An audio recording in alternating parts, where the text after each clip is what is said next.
Bəli, Kəlbəcərdə bir dəmirçi adlı bir şair peyda olub. Adı Abbasdır, amma sənəti dəmirçilik olub. Nəysə ona da Allah sonra verib. 44 yaşı var. Mən də nə tanıyıram? Bir də mənə bir məktub gəlir. Məktubda açıram ki, 5 bən söz yazıb. Amma mənə nə yazıb, mən nə cavab verirəm ona, onu Qaraçı havasında deyəcəm. Buna Qaraçı da deyirik, el havası da deyirik, dərvişi də deyirik.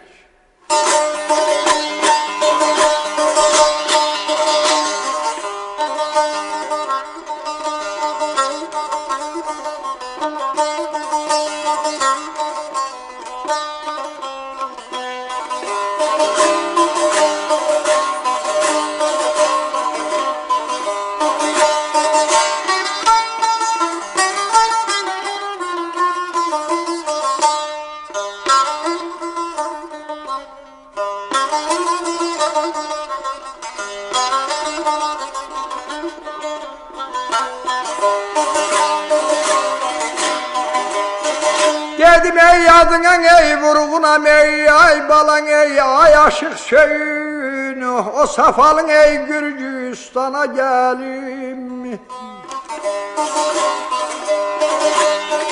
Göyşen ey mahalından ey neylim boş kayıtmışam. Ele bilikin ey düşmüşem kana gelim. Göyşe mahalından ey boş kayıtmış. Ele bil düşmüşem ey kana gelin. Adına vurğunam aşık söyün. O safalı Gürcistan'a gelin mi? Göyşe mahalından boş kayıtmışam. Ele bil düşmüşem kana gelin mi? Fikirləşdim ki, ya, bu Göyşe mahalı şehir ocağıdır. Bu hancar olar ki, oradan boş qayda, məndə nə var ki, mən satın alma bir aşığam.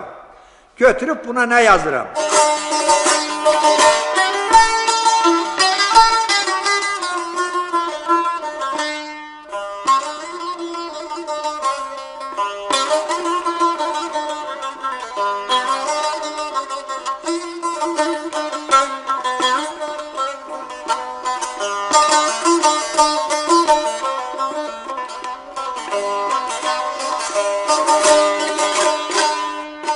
Dedim ey məndən ey salam olsun ey neylim dəmirçin Abbasa. Arzun edib sən Gürcistan'a gel gülüm. Göyşe dediğin ey ağırın alım ey şehir ocağıdır. Nəğmə götün ey dildahana gel gülüm. Göyşe dediğin ey şehir ocağı. Nəğmə götün ey dildahana gelgin. Deyir məndən salam olsun Dəmirçi Abbasa. Arzu edibsən Gürcistan'a gelginen. Göyçe dediğin şehir ocağıdır. Nəğmə götü dildahana gelginen. Götürü o belə deyir. Mən demirəm sizə bir yaraşıq kimi. Beykara gözərən bir şıx kimi, 3 kəlmə söz bilən bir aşıq kimi alarsan mı hesaba sana gəlinmi? Mən deyirəm ki, aşıq olan Ələsgərdən halıdır, sənətin ocağı öz mahalıdır, umman dəryası tər-tər selidir, eşitdiyin o ad sana gəlginə. Götürüb Abbas sahinə yazır.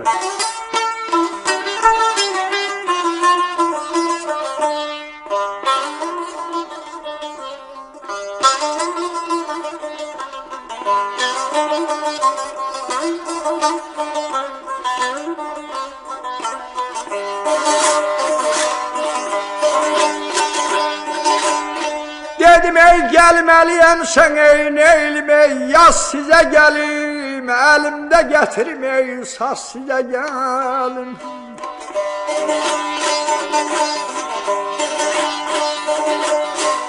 Evin ey pir bilim ey düz size gelim, dönmeyim hiçbir yana gelim. Evin ey pir bilim ey düz size gelim, ey men alını kadayım. Dönmeyim hiçbir yana gelim. Deyir gəlməliyəmsə, yaz sizə gəlim. Əlimdə gətirim, saz sizə gəlim. Evini pir bilim, düz sizə gəlim. Dönməyim heç bir yana gəlimmi?